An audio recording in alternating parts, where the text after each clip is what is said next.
Hello dear friends, welcome आप सभी का तनु क्लासेस में। तो दोस्तों, कैसे हैं आप लोग? उम्मीद करता हूं आप लोग अच्छी तरह से तैयारी करते होंगे, क्योंकि 3 फरवरी 2022 को आपका केमिस्ट्री यानी रसायन शास्त्र का एग्जाम है। तो आज इस वीडियो में हम लोग क्या करेंगे, महत्वपूर्ण यानी वीवीआई प्रश्नों को सॉल्व करेंगे केमिस्ट्री यानी रसायन शास्त्र के।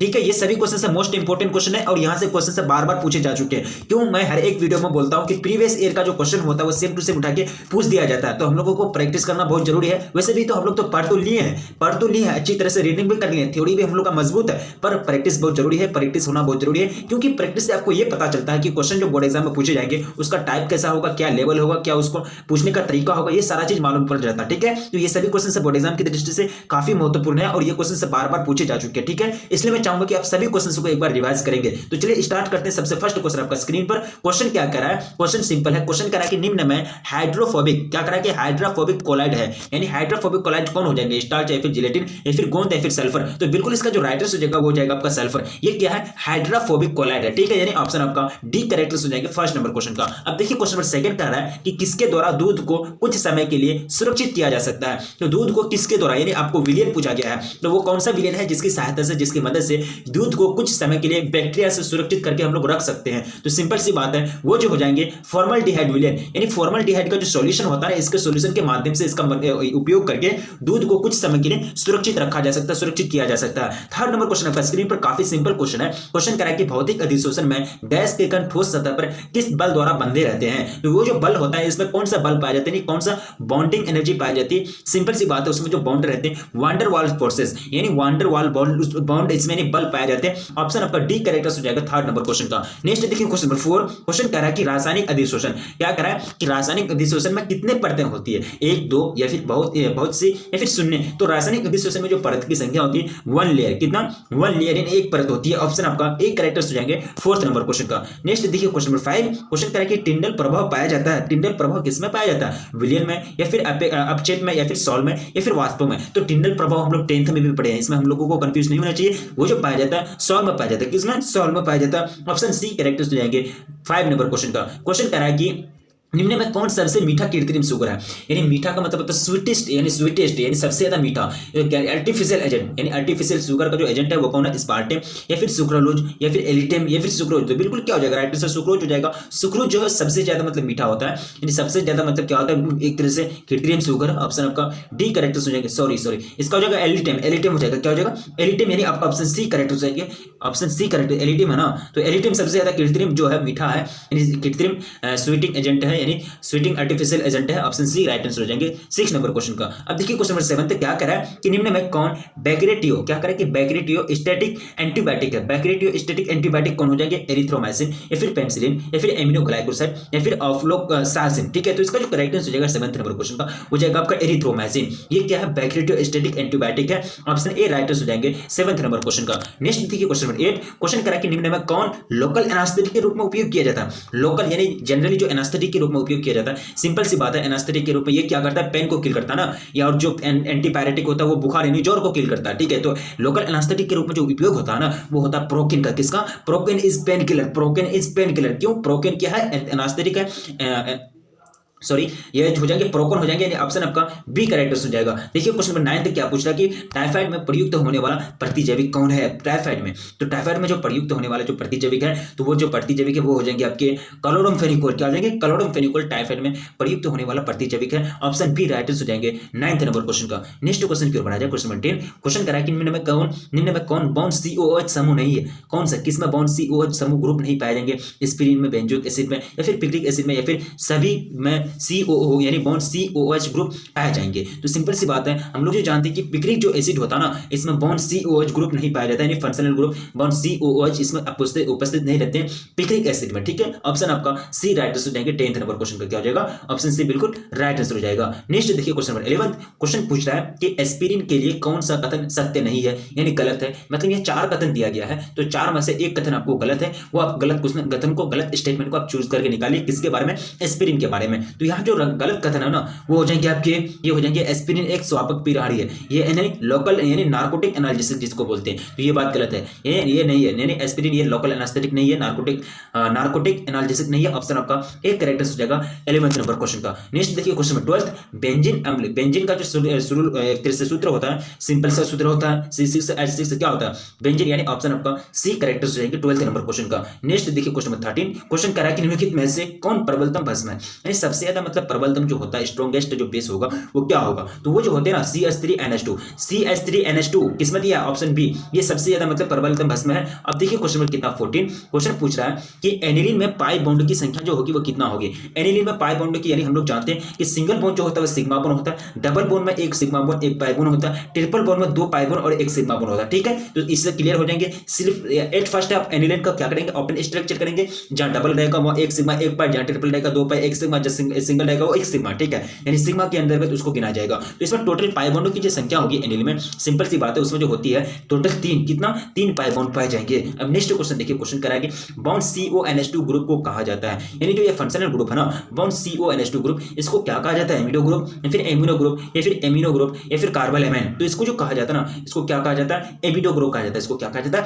एमिडो ग्रुप, यानी ऑप्शन आपका एक करेक्ट हो जाएगा। 50 नंबर क्वेश्चन का क्या हो जाएगा, ऑप्शन ए बिल्कुल करेक्ट हो जाएगा। नेक्स्ट देखिए क्वेश्चन में कितना हो जाएगा 16, क्वेश्चन करा कि C2H5NH2 का आयुपेक नाम पूछा गया, यानी इसका आयुपेक नाम नोमेनक्लेचर क्या होगा इसका, सिंपल सी बात है, इसका जो नोमेनक्लेचर होता है वो होता है अमीनो इथेन। ये क्या है, अमीनो इथेन है, यानी ऑप्शन आपका सी करेक्ट हो जाएगा 60 नंबर क्वेश्चन का। क्वेश्चन नंबर 17 आपका स्क्रीन पर आपके समक्ष क्या पूछ रहा है कि किस यौगिक या यौगिकों की चतुष्फलक आकृति है। तो चतुष्फलक जो आकृति होती है वो किसकी होती है, NaCl4 और PdCl4 दोनों के जो होते हैं आकृति जो होता है एक तरह से बेस का जो साइज होता है वो क्या होता है, चतुष्फलक होता है। ठीक है, ऑप्शन आपका डी करेक्ट हो जाएंगे 70 नंबर क्वेश्चन का। नेक्स्ट क्वेश्चन की ओर आ जाए, क्वेश्चन नंबर 18, क्वेश्चन पर है, क्वेश्चन पूछ रहा है कि जब FeOH सोल में NaCl का घोल मिलाया जाता है तो क्या होता है। तो देखिए यहाँ जो सोल में मिला दिया गया तो यहाँ के एक रिएक्शन हो रहा है ना, तो रिएक्शन के बाद क्या होता है, रिएक्शन के बाद क्या मिलता है, तो यहाँ जो फाइनली मिलता है ना FeOH3 अवक्षेपित हो जाते हैं, क्या होते हैं, अवक्षेपित हो जाते हैं। ऑप्शन डी करेक्ट हो जाएगा, ऑप्शन डी बिल्कुल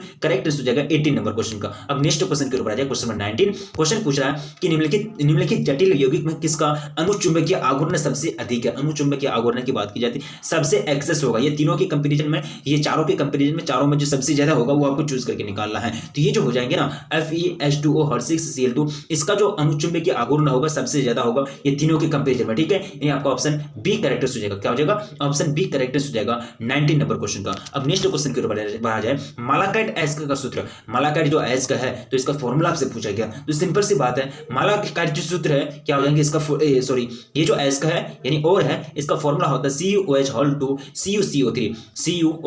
CuCO3 ऑप्शन आपका डी करेक्ट हो जाएगा, क्या हो जाएगा, ऑप्शन डी करेक्ट हो जाएगा 20 नंबर क्वेश्चन का। अब नेक्स्ट क्वेश्चन की ओर बढ़ा जाए, क्वेश्चन नंबर 21, इस्पात को लाल तप्त धीरे, यानी इस्पात को लाल तप्त कर धीरे धीरे ठंडा करने की जो विधि है, जो प्रोसेस है, देखिए ये प्रोसेस है। अब इस प्रोसेस का क्या नाम है, इस्पात को आप लाल कर देते हैं, पूरा एकदम जला देते हैं, यानी पूरा हिट कर देते हैं, फिर उसको मतलब तप्त करके क्या किया जाता है, धीरे धीरे उसको कूल किया जाता है। ठीक है, तो इसको जो प्रोसेस है ना इसको क्या कहते हैं, तो इसको जो कहा जाता है, इसको कहा जाता है एनिलिंग, क्या कहते हैं, एनिलिंग कहा जाता है। ऑप्शन आपका बी करेक्ट हो जाएगा, क्या हो जाएगा, ऑप्शन बी बिल्कुल करेक्ट हो जाएगा 21 नंबर क्वेश्चन का। कार्बन अपचयन विधि से निष्कर्षित किया जाता है, कार्बन अपचयन विधि से किसको निष्कर्षित किया जाता है, Cu को, Al को या फिर Fe को या फिर Mg को। सिंपल सी बात है, वो किया जाता है Fe को, किसको, Fe को यानी फेरम को यानी लोहा को। ठीक है, कार्बन अपचयन विधि से इसको निष्कर्षित किया जाता है। ऑप्शन सी राइट हो जाएगा 22 नंबर क्वेश्चन का। नेक्स्ट क्वेश्चन की ओर आ जाए 23, आग बुझाने के उपयोग में आने वाला पदार्थ, यानी आग बुझाने के लिए जो उपयोग किए जाते हैं जो पदार्थों को, वो कौन सा पदार्थ उपयोग होता है। ठीक है, तो यानी आग बुझाने के लिए जो उपयोग होता है वो होता है CCl4, किसका, CCl4 का उपयोग होता है। ऑप्शन आपका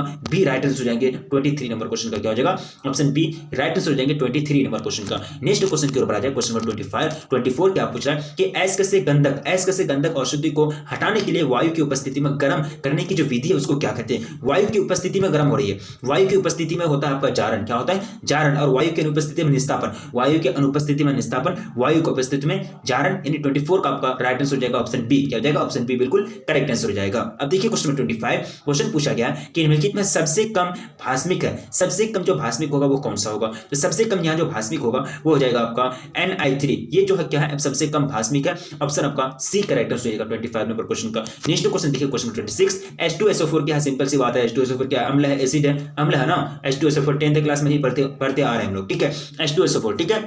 अब देखिए कितना हो जाएगा क्वेश्चन नंबर 27। क्वेश्चन कह रहा है कि नाइट्रस ऑक्साइड यानी N2O, N2O है क्या है? अम्लीय है, क्षारीय है, उदासीन है, उभयधर्मी है? तो N2O है ना, ये क्या है? उदासीन है। क्या है? उदासीन है। ऑप्शन सी करेक्ट हो जाएंगे 27 नंबर क्वेश्चन का। नेक्स्ट क्वेश्चन की ओर बढ़ा जाए, क्वेश्चन नंबर 28। क्वेश्चन पूछा गया कि नाइट्रिक ऑक्साइड का वायु द्वारा ऑक्सीकरण करने पर प्राप्त लाल भूरे गैस का जो फॉर्मूला होगा वो क्या होगा? यहाँ क्या हो रहा है कि नाइट्रस ऑक्साइड यानी नाइट्रिक ऑक्साइड क्या किया जा रहा है? वायु द्वारा ऑक्सीकरण करके, मतलब जो प्राप्त लाल भूरा जो होते हैं ना, वो प्रोडक्ट मिलते हैं, कोई पदार्थ होता है मिलता है, तो उसका जो गैस का जो होगा उसका फॉर्मूला आपको पूछा गया, ठीक है। यानी लाल भूरे गैस का फॉर्मूला जो होगा, सिंपल सी बात है, उसका जो फॉर्मूला होता है वो होता है आपका NO2। क्या होता है? NO2। आपको ऑप्शन सी में दिया है, ऑप्शन सी राइट आंसर हो जाएंगे 28 नंबर क्वेश्चन का। नेक्स्ट देखिए क्वेश्चन नंबर 29, उपधातु यानी मेटोलाइट जिसको बोलते हैं, उपधातु कौन है? सल्फर है या फिर एंटीमनी है या फिर पी है जिसको फास्फोरस बोलते हैं, फिर बी है, ठीक है, जिसको बोरॉन बोलते हैं, ठीक है। तो यहाँ जो उपधातु है एंटीमनी, Sb क्या आपका उपधातु है ना, तो ऑप्शन आपका बी करेक्ट हो जाएंगे 29 नंबर क्वेश्चन का। अब देखिए क्वेश्चन नंबर 31, स्टार्च की मोनोमेरिक यूनिट जो हो क्या है? स्टार्च की मोनोमेरिक इकाई क्या है? ग्लूकोज, फ्रुक्टोज या फिर ग्लूकोज और फ्रुक्टोज या फिर मेनोस। तो स्टार्च की जो यूनिट है, मोनोमेरिक इकाई है, वो है आपका ग्लूकोज। क्या है? ग्लूकोज, यानी ऑप्शन ए करेक्ट आंसर हो जाएंगे 30 नंबर क्वेश्चन का। अब देखिए क्वेश्चन नंबर 31, सबसे सामान्य डाइसैकेराइड का अणुसूत्र है, सबसे सामान्य यानी जनरली जो डाइसैकेराइड है उसका अणुसूत्र क्या होता है, ठीक है, मॉलिक्यूलर फॉर्मूला। तो मॉलिक्यूलर फॉर्मूला जो होता है उसका C12H22O11, इसको कहते हैं ना, चीनी इसी को बोलता है शुगर, C12H22O11, ये क्या है? डाइसैकेराइड का अणुसूत्र है, जनरली ये फॉर्मूला होता है। ऑप्शन ए आपका राइट आंसर हो जाएगा 31 नंबर क्वेश्चन का। अब नेक्स्ट क्वेश्चन की ओर बढ़ा जाए, क्वेश्चन नंबर 32। क्वेश्चन करें कि कौन कार्बोहाइड्रेट्स यानी कार्बोहाइड्रेट्स वनस्पति कोशिका का आवश्यक घटक है? कार्बोहाइड्रेट्स वनस्पति कोशिका का आवश्यक घटक कौन? स्टार्च, सेलुलोज या फिर सुक्रोज या फिर विटामिन, ठीक है। तो सिंपल सी बात है, ये जो हो जाएंगे सेलुलोज।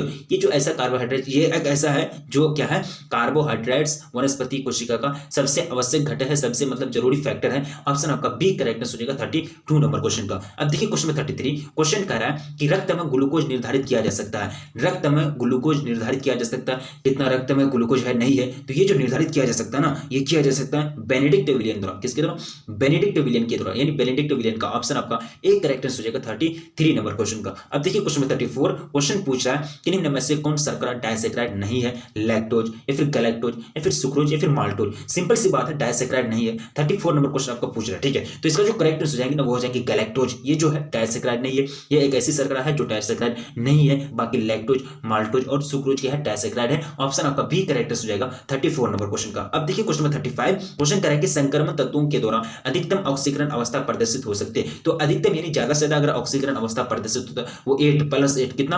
+8। ऑप्शन आपका बी करेक्ट हो जाएगा 35 नंबर क्वेश्चन का। अब देखिए क्वेश्चन नंबर 36, अम्लीय पोटेशियम परमैंगनेट रंगहीन हो जाता है विरेंजिस चूर्ण से या फिर माइक्रोकोस्मिक लवण से या फिर मोर लवण से या फिर श्वेत कासम से, ठीक है। तो ये जो होता है ना, किससे होता है? सिंपल सी बात है, ये हो जाता है मोर लवण से। किससे? मोर लवण से, यानी ऑप्शन आपका सी करेक्ट हो जाएंगे 36 नंबर क्वेश्चन का। 37, अम्लगम का जो आवश्यक अवयव है, अम्लगम का जो आवश्यक अवयव है वो क्या है? फेरम, पीबी या फिर Hg या फिर Cr। तो इसका जो बेसिक जो जरूरी होता है वो Hg, क्या बोलते हैं इसको? पारा बोलते हैं, ठीक है। ये जो होता है अम्लगम का आवश्यक अवयव है, यानी सबसे ज्यादा नेसेसरी फैक्टर है, इसके बिना अम्लगम नहीं हो सकता। ऑप्शन आपका सी करेक्ट हो जाएंगे 37 नंबर क्वेश्चन का। अब देखिए क्वेश्चन नंबर 38, अभी तक जो वीडियो को लाइक नहीं किया, तो प्लीज वीडियो को लाइक कर देंगे और अपने दोस्तों में प्लीज जम करके शेयर कर देंगे एक बार, ठीक है। अब देखिए क्वेश्चन करा है कि अमोनियम मैग्नेट यानी अमोनियम मैग्नेट का जो सूत्र होता है वो आपको फॉर्मूला पूछा गया। तो अमोनियम मैग्नेट का हम लोग सूत्र क्या जानते हैं कि NH4 NH4 क्या होता है? ये फॉर्मूला होता है किसका? अमोनियम मैग्नेट का। ऑप्शन आपका बी करेक्ट हो जाएंगे 38 नंबर क्वेश्चन का। नेक्स्ट क्वेश्चन की ओर बढ़ा जाए, क्वेश्चन नंबर 39, क्वेश्चन पूछा गया है कि निम्न में कौन तत्व उभयधर्मी ऑक्साइड बनाएगा? उभयधर्मी ऑक्साइड का जो निर्माण करेगा वो कौन सा एलिमेंट्स है, वो कौन सा तत्व है? Fe है या फिर Cu है, फिर Zn है या फिर Ca है। तो ये जो उभयधर्मी ऑक्साइड का जो निर्माण करता है वो Zn, जिंक क्या करता है? उभयधर्मी ऑक्साइड है, ये बनता है ZnO, ठीक है, जिंक ZnO उभयधर्मी ऑक्साइड। ऑप्शन डी करेक्ट हो जाएंगे, सॉरी ऑप्शन सी करेक्ट हो जाएंगे। क्या हो जाएंगे? ऑप्शन सी बिल्कुल करेक्ट आंसर हो जाएंगे। अब देखिए क्वेश्चन नंबर 40, क्वेश्चन पूछा गया कि निम्न आयनों में सबसे प्रबल अपचायक कौन है? निम्न आयनों में सबसे प्रबल अगर अपचायक है वो कौन है, वो आपको पूछा गया। तो 40 का जो करेक्ट आंसर हो जाएगा I-, ये जो है क्या है? सबसे मतलब प्रबल अपचायक है। ऑप्शन आपका डी करेक्ट आंसर हो जाएगा 40 नंबर क्वेश्चन का। नेक्स्ट क्वेश्चन की ओर बढ़ा जाए, क्वेश्चन नंबर 41, सेल स्थिरांक की जो यूनिट होती है वो क्या होती है? यानी सेल स्थिरांक का जो मात्रक होता है, यूनिट होता है, तो क्या होता है? हम लोग पढ़े हैं, इसका जो यूनिट होता है वो होता है है पर सेंटीमीटर, क्या होता है पर सेंटीमीटर। आपका ऑप्शन सी करेक्ट हो जाएगी 41 नंबर क्वेश्चन का। क्वेश्चन नंबर 42, फैराडे का विद्युत विच्छेदन नियम निम्न में से किससे संबंधित है? पहला जो नियम है वो क्या है, W बराबर ZVT, ठीक है, या फिर W बराबर ZCT, ठीक है। दूसरा नियम है W1/W2 is equal to E1/E2, ठीक है। ये क्या है, सेकंड लॉ है, यानी फैराडे का, ठीक है, विद्युत अपघटन इलेक्ट्रोलाइसिस का। तो नियम निम्न में से किससे संबंधित है? तो ये जो नियम संबंधित है ये है इलेक्ट्रोड, यानी इलेक्ट्रोड के समतुल्य भार से, इलेक्ट्रोड के समतुल्य भार से। ऑप्शन आपका डी करेक्ट हो जाएंगे 42 नंबर क्वेश्चन का। अब देखिए क्वेश्चन नंबर 43, क्वेश्चन पूछ रहा है कि हाइड्रोजन ऑक्सीजन ईंधन सेल में हाइड्रोजन का दहन होता है जो, हाइड्रोजन ऑक्सीजन ईंधन सेल में हाइड्रोजन का दहन होता है जो। अब देखिए जो के बाद आप जो फिट बैठेगा वो आपको चूज करके निकालना है। तो ये जो होंगे जो दो इलेक्ट्रोड के बीच विभवांतर उत्पन्न करता है, जो दो इलेक्ट्रोडों के बीच यानी कैथोड और एनोड के बीच क्या करता है, वोल्ट को उत्पन्न करता है, वोल्ट प्रोड्यूस करता है, विभवांतर उत्पन्न करता है, ठीक है। ऑप्शन आपका बी करेक्ट हो जाएंगे 43 नंबर क्वेश्चन का। अब देखिए क्वेश्चन नंबर 44, तापमान में वृद्धि के साथ धातु की चालकता में क्या हो जाएगी? अगर तापमान अगर वृद्धि करेगा, टेम्परेचर अगर इंक्रीज होगा, ये तो धातु की जो कंडक्टिविटी होगी, जो चालकता होगी जो मेटल का, वो क्या होगा, बढ़ेगा, घटेगा, या फिर अनचेंज रहेगा, या फिर दोगुना हो जाएगा। तो सिंपल सी बात है, जब अगर तापमान बढ़ती है ना तो वो घटती है, तापमान बढ़ने पर धातु की चालकता घटती है, ठीक है। यानी ऑप्शन आपका बी करेक्ट हो जाएगा 44 नंबर क्वेश्चन का। नेक्स्ट क्वेश्चन की ओर बढ़ा जाए, क्वेश्चन नंबर 45, क्वेश्चन कह रहा है कि क्लोरोफॉर्म में बनाया जा सकता है, क्लोरोफॉर्म में बनाया जा सकता है किससे, मिथेनॉल से, मेथिनल से, या फिर प्रोपेन 1 ऑल से, या फिर प्रोपेन 2 ऑल से। तो क्लोरोफॉर्म का जो निर्माण होता है वो होता है प्रोपेन 2 ऑल से, किससे, प्रोपेन 2 ऑल से इसका निर्माण होता है। ऑप्शन आपका डी करेक्ट हो जाएगा 45 नंबर क्वेश्चन का। अब देखिए क्वेश्चन नंबर 46, आयोडोफॉर्म को सिल्वर पाउडर आयोडोफॉर्म को सिल्वर पाउडर के साथ हीट करने से बनता है। अगर आयोडोफॉर्म को सिल्वर पाउडर के साथ गर्म कर देंगे तो फाइनली जो प्रोडक्ट बनेगा वो बनेगा एसिटिलीन। क्या बनेगा, एसिटिलीन का निर्माण होता है। ऑप्शन आपका एक करेक्ट हो जाएंगे, क्या हो जाएंगे, ऑप्शन एक करेक्ट हो जाएंगे 46 नंबर क्वेश्चन का। क्वेश्चन पूछ रहा है कि अग्निसहायक क्या करा कि अग्निशामक में उपयोग लाए जाने वाले यौगिक हैलोजन, हाँ हैलोजन के बारे में पूछा जा रहा। तो हैलोजन यौगिक है वो कौन सा यौगिक है, CCl4। कौन सा, CCl4। मैंने अभी जस्ट इसी वीडियो में शायद कवर कराया कि आग बुझाने के लिए जो पदार्थ यौगिक जो इस्तेमाल होते हैं, उपयोग किए जाते हैं, वो कौन सा होते हैं, CCl4 होते हैं। यानी ऑप्शन एक करेक्ट हो जाएगा 47 नंबर क्वेश्चन का। नेक्स्ट क्वेश्चन की ओर बढ़ा जाए, क्वेश्चन नंबर 48, आंसू गैस यानी जिसको टीयर गैस बोलते हैं उसका रासायनिक सूत्र क्या होता है?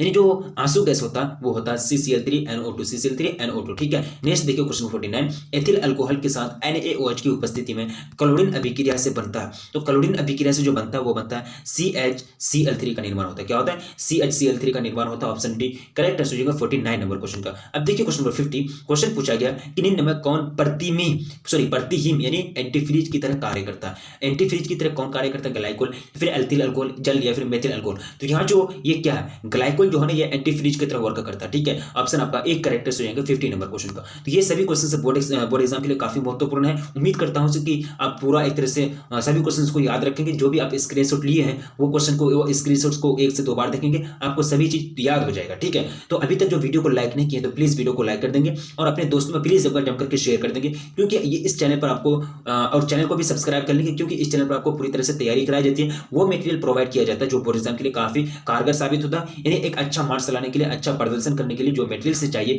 वो सारा चीज आपको इस चैनल के माध्यम से प्राप्त किया जाता है, इस चैनल के माध्यम से आपको प्रोवाइड किया जाता है, ठीक है। तो रखिए अपना ख्याल, मिलेंगे फिर नेक्स्ट वीडियो में, तब तक के लिए।